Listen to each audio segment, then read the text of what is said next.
You've seen the pyramids, you know Stonehenge, but there are stone constructions scattered across this planet that make engineers today shut their laptops and walk away. Blocks weighing 800 tons moved without wheels. Cuts so precise, a razor blade won't fit between them. Drill holes that look machined in an age before metal. These aren't stories. These are stones you can touch. 12 sites where Bronze Age humans did what modern cranes struggle to replicate. The rocks are still there. The question isn't whether they did it. The question is how. This script is researched and factual, using sources from Nature Journal's August 2024 peer-reviewed study on Stonehenge's altar stone mineralogy, published by Clark, Kirkland, and Bevans, and from the German Archaeological Institute's ongoing Göbekli Tepe excavation reports, spanning 1995 to 2025, including experimental archaeology published in 2018 by Nair and Pratzen on Neolithic quarrying. Methods. These aren't Wikipedia summaries. These are primary archaeological sources with dates, measurements, and excavation coordinates. Now, back to the information. The stone measures 19.6 meters long, 6 meters wide, 5.5 meters high, 1,650 metric tons of solid limestone. For scale, the heaviest stone in the Great Pyramid weighs 90 tons. This is 18 times heavier. But here's what breaks the math. 3 stones did make it, the Trilithon proper. Each block measures 22 meters long, nearly 5 meters high, 3.5 meters wide. Weight estimates range from 800 to 1,000 tons each. They sit 20 feet above ground level in the western wall of the Temple of Jupiter Baal, positioned so precisely that a sheet of paper won't slide between them. The quarry sits 900 meters from the temple complex, slightly uphill, which means transport was mostly level. Jean-Pierre Adams' 1977 study in the French journal À propos du Trilithon de Baalbek calculated that 512 workers using capstans and wooden rollers could theoretically move a 557-ton block, but that's half the weight of what actually moved. The stone of the pregnant woman, the second monolith, weighs approximately 1,000 tons. Geodetic measurements by an Austrian team from Linz in 1996 confirmed these weights using topographical analysis. The stones date to Roman construction circa 27 BC based on temple archaeology, but the foundation blocks show different weathering patterns and construction styles than the Roman additions above them. Some researchers, including Graham Hancock, noted in site visits that Romans typically recycled available stone. They didn't leave the largest blocks in the quarry unused. The foundation may predate Roman occupation. Bronze Age settlement layers beneath the temple date to 2,900 to 2,300 BCE based on excavations. What's documented is this. Someone moved blocks weighing over 800 tons each, lifted them 20 feet, and placed them with sub-millimeter precision. Modern cranes rated for 500 tons exist, but moving an 800-ton block would require specialized equipment that didn't arrive on construction sites until the late 20th century. The temple complex at Baalbek contains stones so large that Mark Twain visited in the 1800s and wrote, "Such grandeur of design and such grace of execution as one sees in the temples of Baalbek have not been equaled or even approached in any work of men's hands that has been built within 20 centuries. The precision, the weight, the distance, all documented, all real.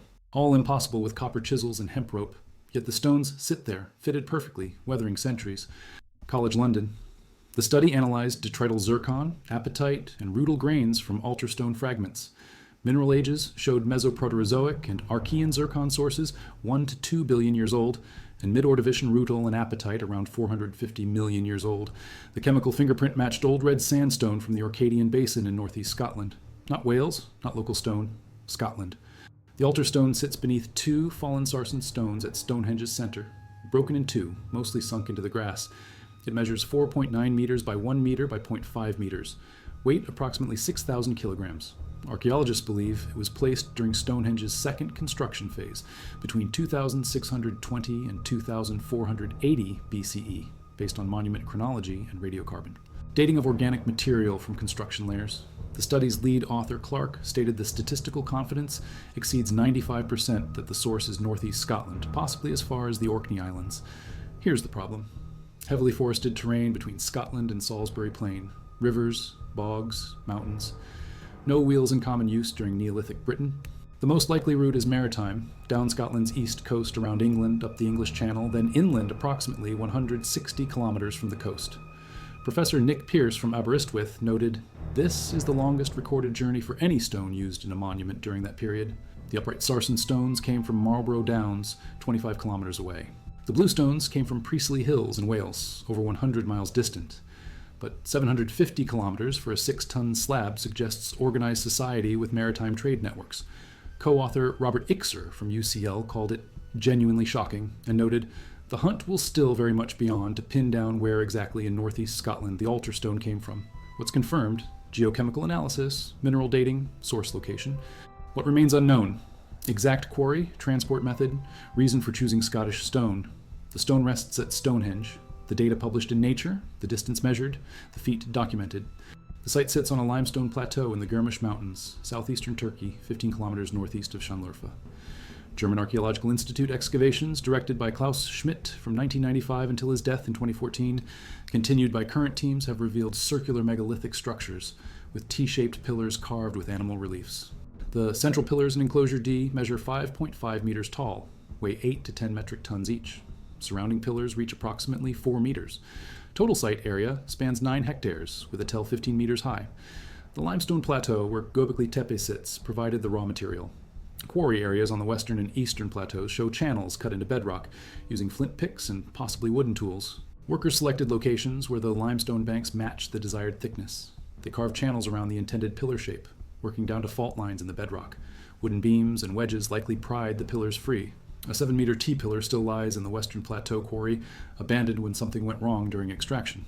Experimental archaeology, published 2018 by German Archaeological Institute researchers, showed that 30 untrained workers could quarry a 7-meter T-shaped pillar in approximately 9 to 10 months, using simple basalt hammers and fire-setting techniques combined with water cooling to expedite the process. Transport estimates based on Thor Heyerdahl's experiments with Easter Island Moai suggest 50 to 75 people working. 1 week could move a Göbekli Tepe-sized pillar 15 kilometers. Klaus Schmidt estimated hundreds of people must have been involved in construction based on pillar counts and monument scale. A 1917 account from Nias Island in Indonesia documented 525 people taking 3 days to move a similar-sized megalith. The site was built by hunter-gatherers. No evidence of agriculture, no domesticated animals, no pottery in the earliest layers.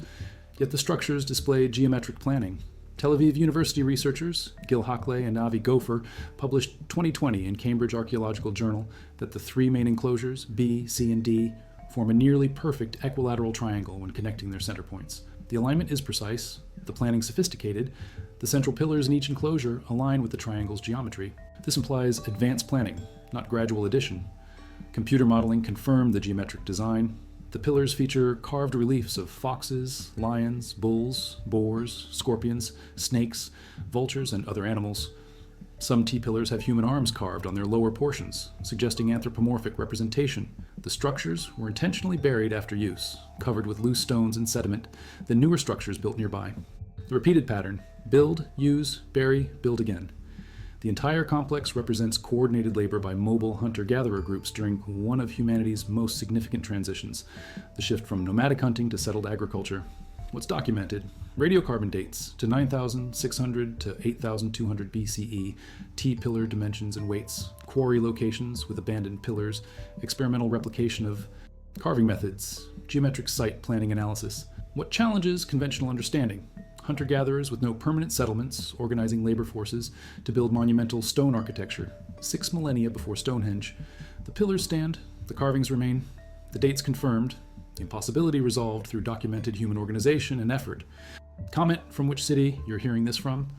This research draws from peer-reviewed Archaeology and Antiquity Journal, 2025, on Bronze Age wooden construction at Tabaconi Mound in Georgia, and Nature Journal, 2024, on Stonehenge altar stone provenance. Now back to the sites. The largest red sandstone slab at Pumapunku platform weighs approximately 131 metric tons, measures 7.8 meters long by 5.2 meters wide. 3 other slabs weighed 150 and 180 tons before they broke, likely from earthquakes soon after construction based on crack patterns and ancient copper repair clamps found in sockets. The site is part of Tiwanaku Complex near Lake Titicaca, western Bolivia. Radiocarbon dating of organic material from the lowest mound fill layer by anthropologist William Isbell yielded 1500, 10 plus or minus 25 years before present, dating initial construction to approximately 536 AD. The precision at Pumapunku defies Bronze Age tool assumptions. H-shaped andesite blocks show perfectly cut 90-degree angles, smooth surfaces, and interlocking joints so tight that razor blades won't fit between stones. Drill holes appear evenly spaced with cylindrical precision. The modular block design suggests standardized mass production, blocks that could interchange positions while maintaining structural integrity. Experimental archaeology by Jean-Pierre Protzen and Stella Nair, published in various archaeological journals, demonstrated that Tiwanaku artisans likely used stone hammers for initial pounding, creating depressions, then ground and polished surfaces with flat stones and sand.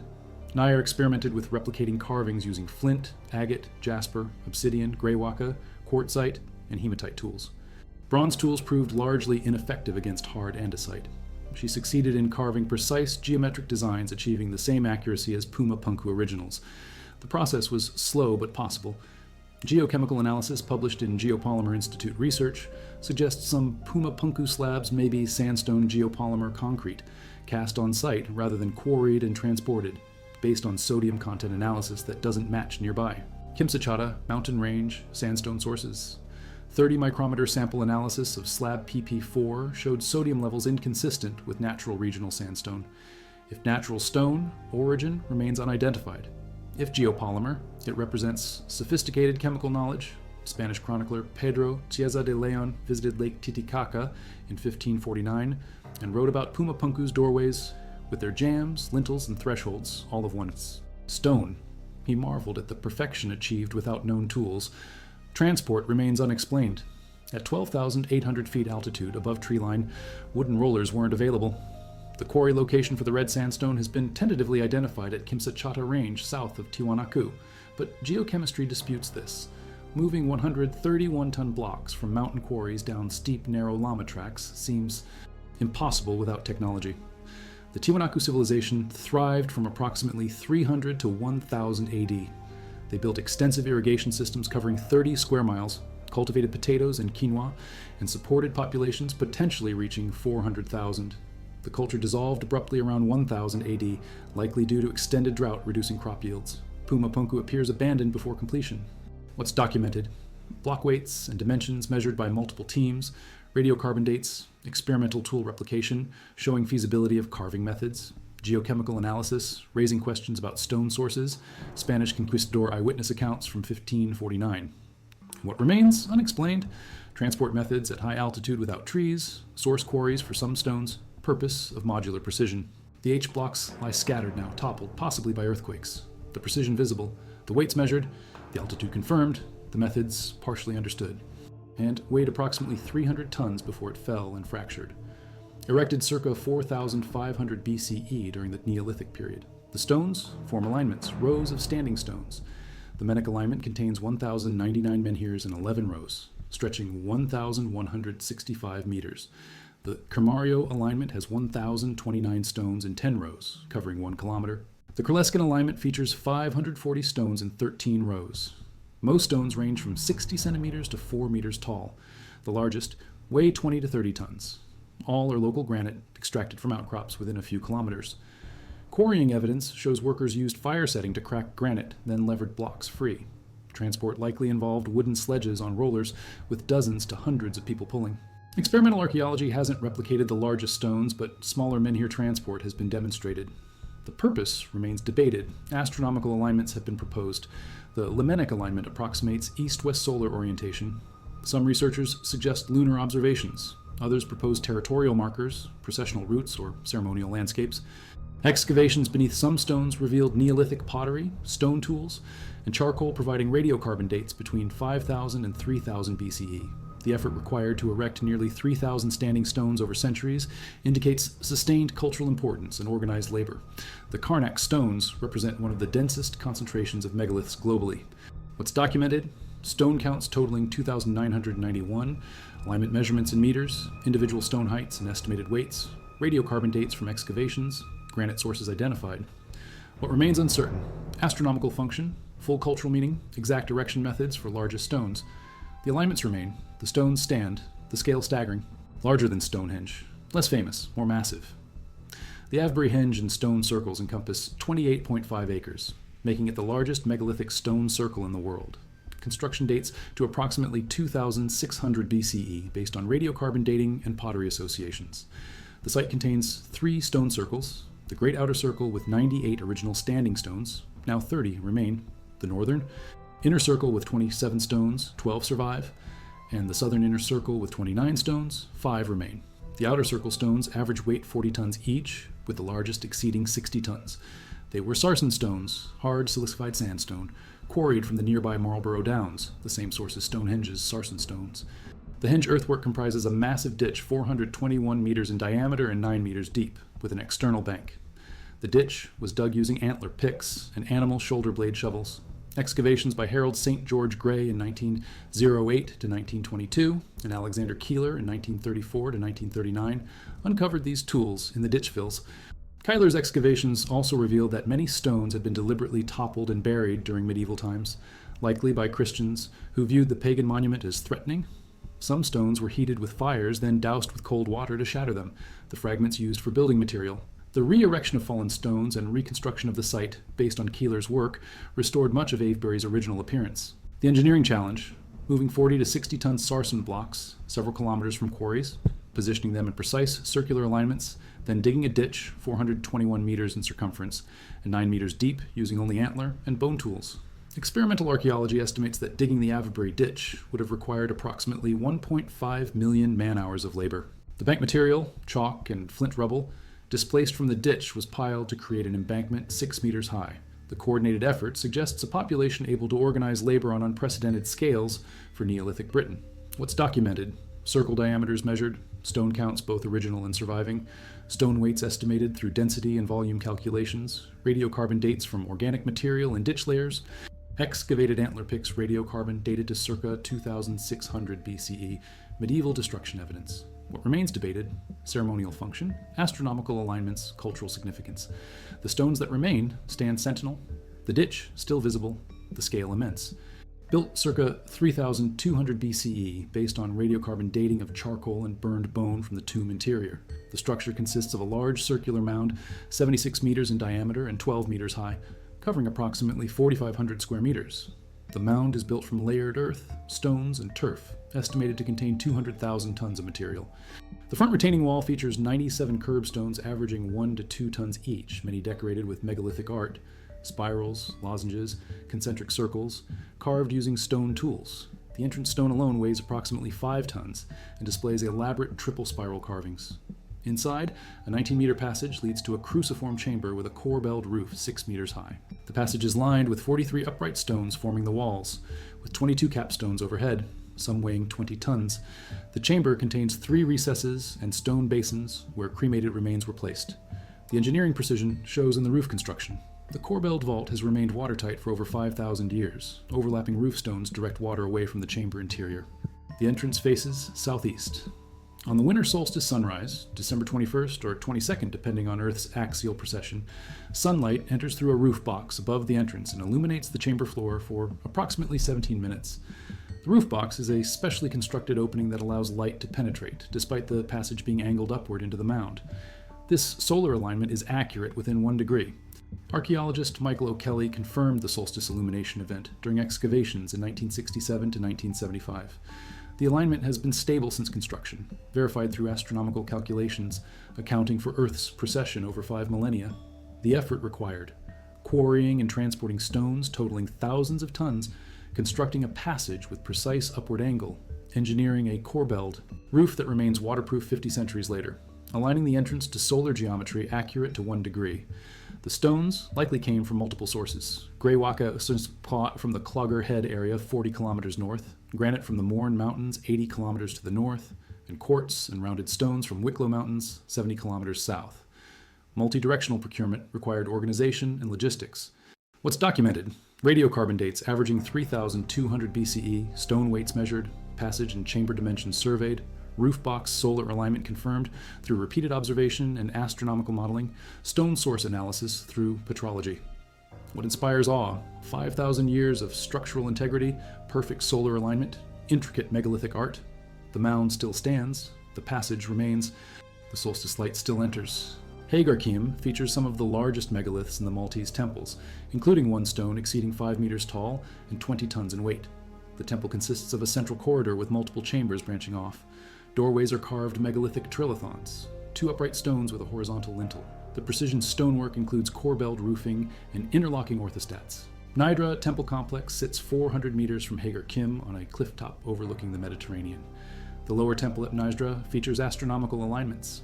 During equinoxes, sunlight passing through the main doorway illuminates the central axis of the temple. During solstices, sunlight illuminates the edges of the entrance megaliths. These alignments suggest calendrical function, tracking seasons crucial for agriculture. The stones are Globigerina limestone quarried from local outcrops. The softer limestone allowed detailed carving but also suffers weathering. Protective shelters were erected over both temples in the early 2000s to prevent further deterioration.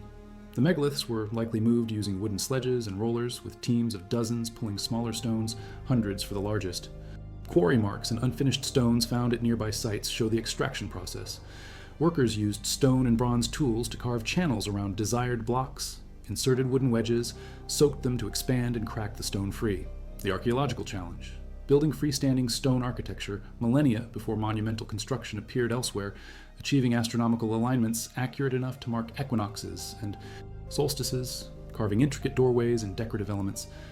Malta's temples represent an indigenous architectural development without obvious external influence, an island culture creating megalithic sophistication in isolation. What's documented: radiocarbon dates and pottery sequences establishing timeline, stone weights measured through volume estimation, astronomical alignments verified through observation and modeling, quarrying, techniques demonstrated at unfinished temple sites. What raises questions? Cultural impetus for monumental architecture on a small island, sudden flowering of megalithic building, then apparent abandonment by 2500 BCE. The temples endure, the alignments function, the age confirmed. Meters long, 60 meters wide, 12 meters high. Built circa 5000 BCE during the Neolithic, making it 7,000 years old. The tumulus required approximately 35,000 cubic meters of earth and stone. Inside, excavations in 1862 revealed a central chamber constructed of large stone slabs. The burial chamber contained offerings, including polished stone axes, flint tools, and decorative beads. The axes were made from jadeite, sourced from the Italian Alps, over 1,000 kilometers distant, demonstrating long-distance trade networks or raw material procurement. Analysis of the jadeite axes by petrographic studies traced them to specific alpine outcrops. One exceptional axe measures 46 centimeters long, carved from a single piece of translucent green jadeite, polished to a mirror finish. The craftsmanship and material choice suggest ceremonial rather than functional purpose, prestige items requiring hundreds of hours to manufacture. The person buried with such goods likely held significant status. The tumulus construction, moving 35,000 cubic meters of material, building stone chambers, positioning massive capstones weighing several tons, then covering the structure with additional earth layers. The effort required coordinated labor over months or years. The mound served as a territorial marker visible for kilometers, a statement of power and permanence. A chapel now sits atop the tumulus, built in 1663, making it a layered monument spanning 6,000 years.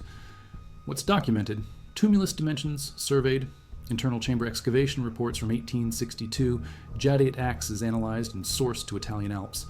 Through petrography, radiocarbon dates from organic material within the structure. What reveals cultural complexity: long-distance material procurement, specialized craft production of prestige goods, investment in monumental burial architecture. The mound stands. The chapel atop it joins ancient and modern. The jadeite axes rest in museums, testament to Neolithic connections. Part of the greater Karnak complex, but distinctive enough to count separately. The Kurleskin alignment contains 540 menhirs arranged in 13 rows, covering approximately 300 meters. The stones average height 1 to 2 meters, with the largest reaching 4 meters and weighing approximately 15 tons. The alignment terminates in a stone circle, the quadrilatère, containing 39 stones. This dual feature, linear alignment plus terminal circle, suggests ceremonial processional use, though specific rituals remain unknown. The stones date to approximately 4000 BCE based on pottery and charcoal from excavated contexts. Quarrying at Kurleskin used the same methods as other Karnak sites: fire setting to crack granite, wooden wedges to lever blocks free, transport on sledges with rollers. The effort to erect 540 stones, even smaller ones, required sustained labor. Each stone needed a pit dug. The menhir maneuvered into position using levers and ropes, then the base packed with rubble to hold it upright. Multiply that by 540 instances. The alignments show deliberate orientation. Kurleskin runs east to northeast to west-southwest, different from Lemenek and Kermario orientations. This suggests each alignment may have served specific purposes, possibly related to different celestial observations or territorial divisions. What's documented: stone count of 540 menhirs, row count of 13, terminal quadrilateral circle of 39 stones, stone heights and weight estimates, radiocarbon chronology. What invites speculation: purpose of multiple distinct alignments, significance of terminal circles. Cultural meaning behind millennia of menhir erection. The stones remain standing after 6,000 years, the alignment clear, the terminal circle intact. The structure is similar to Newgrange, a large circular mound with passage tomb, but Noth contains two passages, one facing west, one facing east. The eastern passage is 40 meters long, the western 34 meters. The passages meet near the center of the mound but don't connect, each terminating in a cruciform chamber. The mound is 95 meters in diameter and 11 meters high, constructed from approximately 200,000 tons of stone and earth. The curved stones surrounding Noth's base, number 127, many elaborately decorated with megalithic art. But more than 200 decorated stones have been identified at Noth, the largest collection of megalithic art in Western Europe. The carvings include spirals, concentric circles, serpentine lines, rayed circles, and complex abstract motifs. Some carvings are on hidden faces of stones, suggesting the art held ritual significance beyond mere decoration. The eastern passage aligns with equinox sunrise. The western passage aligns with equinox sunset. On spring and autumn equinoxes, March 20th and September 22nd, sunlight enters both passages simultaneously, illuminating the chambers. This dual alignment required precise geometric and astronomical knowledge. Excavations directed by George Ogan from 1962 to 1990 revealed that Noth served multiple purposes over millennia. After the Neolithic tomb fell out of use, Iron Age people built souterrain tunnels into the mound. Early medieval period, inhabitants built houses on the mound summit. The site was occupied intermittently until abandoned in the 12th century AD. The continuity of use over 5,000 years indicates Noth's persistent cultural significance.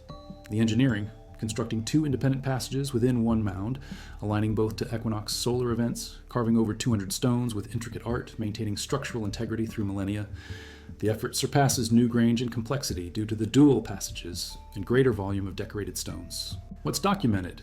Passage dimensions measured, equinox alignments observed and modeled, radiocarbon dates from Neolithic and later occupation phases, megalithic art cataloged stone by stone. What demonstrates sophistication? Dual passage design, equinox alignments accurate within degrees, artistic continuity across 200 carved stones. The mound stands, the passages remain accessible. The equinox light still enters both simultaneously. Number 12, Dolmen de Menga, Spain, Andalusia, near Antequera, one of the largest known dolmens in Europe. The burial chamber measures 25 meters long, 6 meters wide, and 3.5 meters high. The roof is formed by 5 massive capstones, the largest wing approximately 180 tons. The capstone measures 6 meters by 7 meters by more than 1 meter thick. The chamber walls are constructed from 32 megalithic orthostats, vertical standing stones supporting the roof. The dolmen was built circa 3750 BCE based on radiocarbon dating of organic remains from the burial deposits.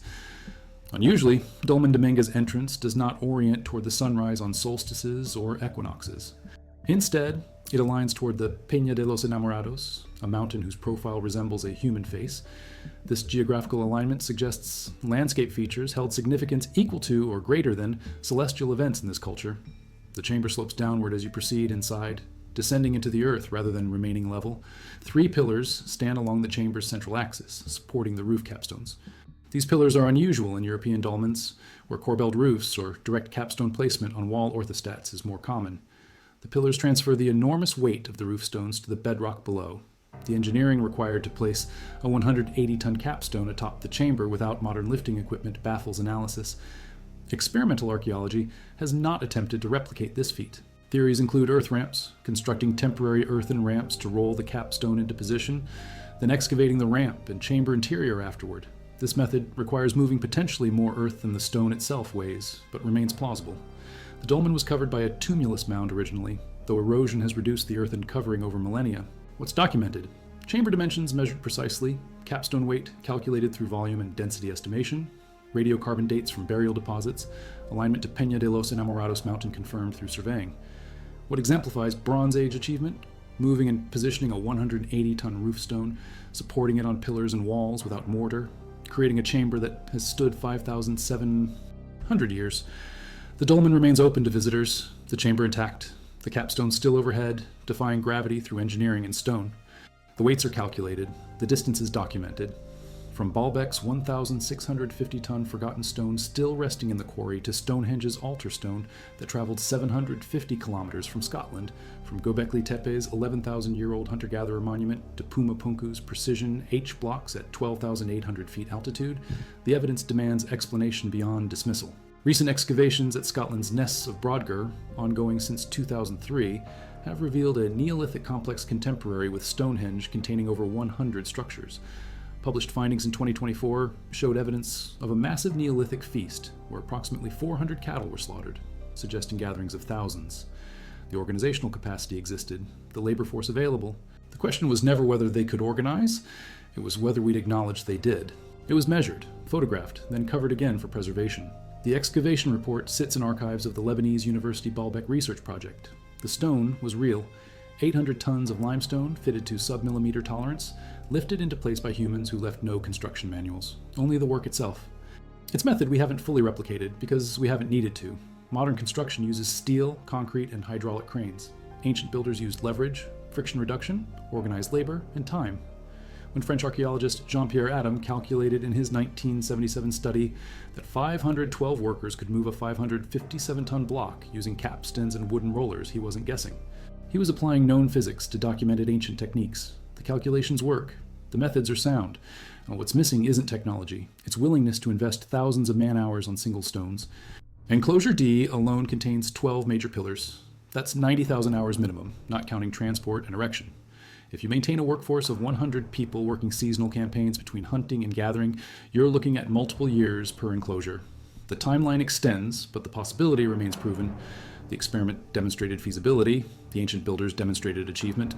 At Pumapunku, Stella Nayer's experimental carving work published in archaeological journals showed that stone tools could achieve the precision found in the ruins.